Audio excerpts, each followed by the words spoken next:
tragic lesbian robots and humans got crippling depression. 10 out of 10.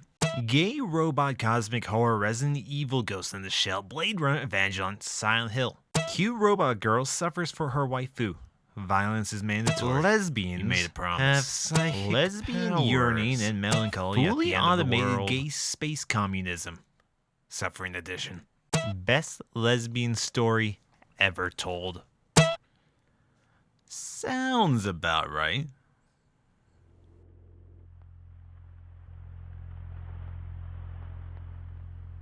Achtung, Achtung, 3, 9, 4, 8, binnen. 3, 9, 4, 8, binnen. 6, 0, 1, 7, 9, 6, 0, 1, 7, 0, 2, 4, 8, 2, 6, 2,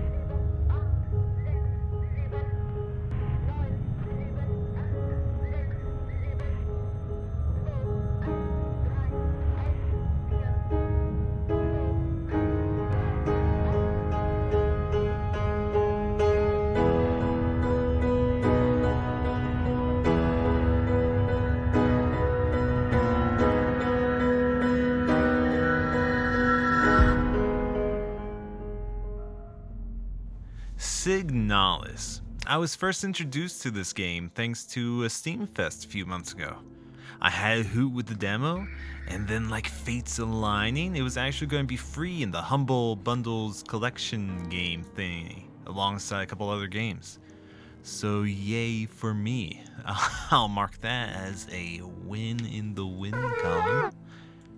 Anywho, Signalis is a sci-fi horror game that really invokes early PS1 horror games, like Resident Evil and Silent Hill has those vibes. It's made by the developers Rose Engine, which is only comprised of 2 people. That's crazy, only 2 people? And if you dig that retro horror game scene, I super recommend this game. It is oozing with that vibe. Get oozing?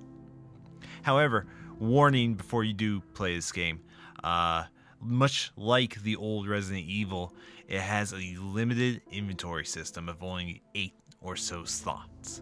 Meaning, if you want to hoard, like a little horde goblin, be prepared to backtrack a fair bit to pick up things you missed. And if you hate limited inventory things, this will upset you. I need to carry so much stuff. Okay, let me try to describe the plot for you from my memory after about 4 months or so since I last played the game. Okay, in the future, Germany and Japan were like, what if we made an empire and everyone in that empire was an anime girl? Also, what if totalitarianism or fascism was really in fashion for like ever? Also, why not create cyborg anime girls that are kind of like a slave race too? Huh? That's a good idea, yeah? Thus, Signalis. In the game, you are a replica, a biomachine clone thingy person that's made to do specific tasks. You know, that cyborg slave race I mentioned 2 seconds ago. We specifically are called a Lester, or Elster, as the game likes to call us, made to assist in space travel to our human companion as we explore deep space. However, the game begins with our ship crashing and our partner is missing. We leave the ship and crazy shit happens.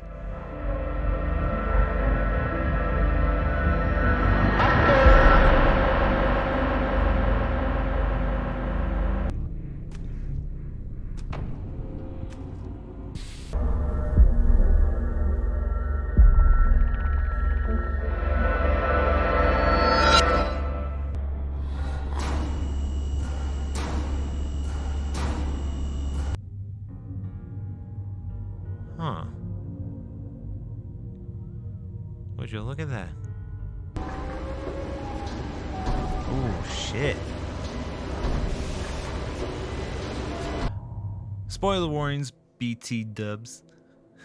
Does anyone still talk like that? Anyway, from here on, I'm going to try to explain what I think is happening in the game.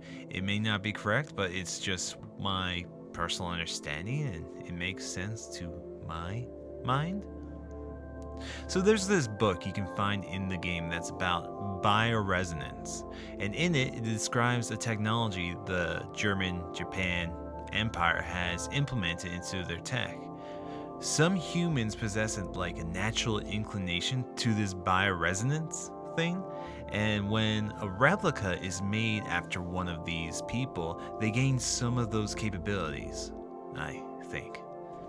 Bioresonance lets all these replicas communicate with each other, as well as sort of establish a hierarchy among them that have huge bioresonance, the strongest being the commander. But I think this bioresonance thing is somehow related to otherworldly powers, and it's destabilizing reality, causing all organic matter to melt into a meat paste of sorts. Since all the replicas are part machine but also part meat, the meat bits are melting into the machinery and creating these walking, non-talking, but screaming nightmares. While all humans just kind of melt after a spell.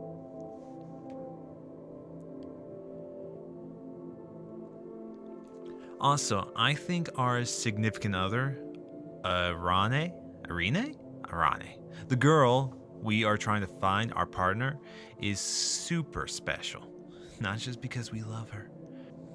So she got shipped out on this exoplanet exploration mission from the Empire because she didn't really conform to, you know, the fascist Japan Empire that loves anime girls. This mission is basically a suicide mission. They put people on that don't conform, where no one comes back alive and there is almost no success rate.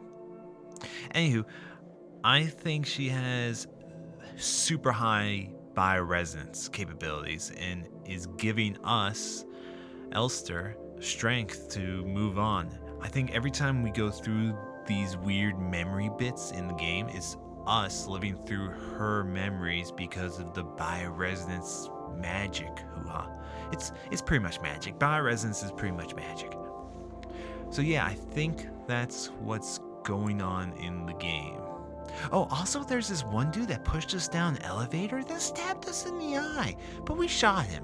He's a bit of a dick. I don't like him. There's a whole lot going on with him, but he's a dick. I don't want to talk about much of him. He pushed us down an elevator. Oh, you bitch! Okay, let me talk about what I think are some highlights to the game that really make it stand out. I think the story and setting are super interesting. It made me want to read all the little bits and info scattered throughout the game. The puzzles weren't too shabby either. They made me use pen and paper as well as taking pics with my phone to figure them out because I couldn't just do them all in my head, which is great for puzzles. It's impressive. You had to really explore some of the environments too in order to figure out some of the puzzles because they were hidden within the environment, which was pretty cool. There's really only one puzzle that took me a bit of time, but it shouldn't. And I'm chalking that one up to, you know, being tired and a bit of an idiot. Equal A goes into B and goes C and do. I'm like right here. Am I an idiot? I'm a goddamn idiot. I'm a freaking idiot. I'm so stupid. The cutscenes in this game were also well done and interesting. I personally wish that the devs had more money so they could have gone Ghost in the Shell level animation on them, but that's just me dreaming. Speaking of cutscenes, this game has multiple endings, so offers a fair bit of replay value. It's got like 4 or 5 different endings with specific things you have to do in each one, and to get the true ending, you have to do some weird stuff that isn't obvious. You have to look that up. If you just figured it out, I'd be impressed. But you could be a chump, right? If you don't want to replay the game 4 more times, you could just be a chump and watch it on YouTube. Are you a chump? Huh? I also want to talk about the sound in the game. The game has a mix between like this classical music style contrasting or even blending into these eerie sounding radio recordings that add real dread and like realism to the game.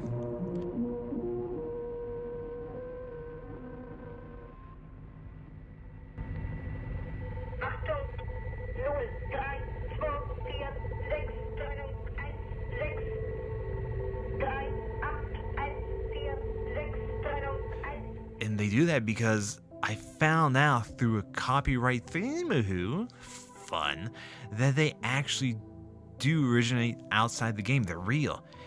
You see, in 1997, there was a 5 CD set called the Conant Project. It was a series of short-wave radio station recordings which were believed to be government-operated agencies communicating with spies called number stations. Achtung, Like the girl speaking all those spooky numbers at us and using Achtung, Achtung, she's real. She was real. 4, 8. Well, over the years, people have sampled these sounds for music, games, and whatnot. But I'm confused of why it's getting claimed. Because it seems these samples were meant to be free, according to this Akin Fernandez fellow, who was the one that recorded these, not created them. He just recorded them. But he sued a band called Wilco in 2001 because they sampled it. Signalis specifically uses the 3-note audio. That's the big one they use with the bing, bing, bing. And that is what is getting claimed in the videos. Now, for me, I'm a small guy. I'm a little guy, tiny little fella. I don't monetize any of my videos. I don't get those kind of views. And this claim isn't really going to do anything to me. I'm just concerned if this Fernandez guy or some other third-party troll, copyright troll, starts claiming these videos that are surfaces to do that and cause trouble for the Signalis devs or people posting Signalis gameplay. I mean, I doubt that will happen. This is a small game compared to others, but there's always that fear of copyright strike, and it is happening to other individuals. This scared me more. Getting that claim scared me more than anything in the game. I thought it was a copyright strike, but it's just a claim. So, whew. Well, I don't have much else to say after this. If you want to play decent retro horror game, this is a great one to play. It has multiple endings, gives you a lot of replay value. If you got the Humble Bundle subscription, then it's free for you. Just a little FYI. And if you want to see me play through the whole game, links are below. I enjoyed the game, and I hope Rose Engine the best of luck on their next endeavor. This was, for me, like a knockout. And I'll be keeping my eye on them, huh?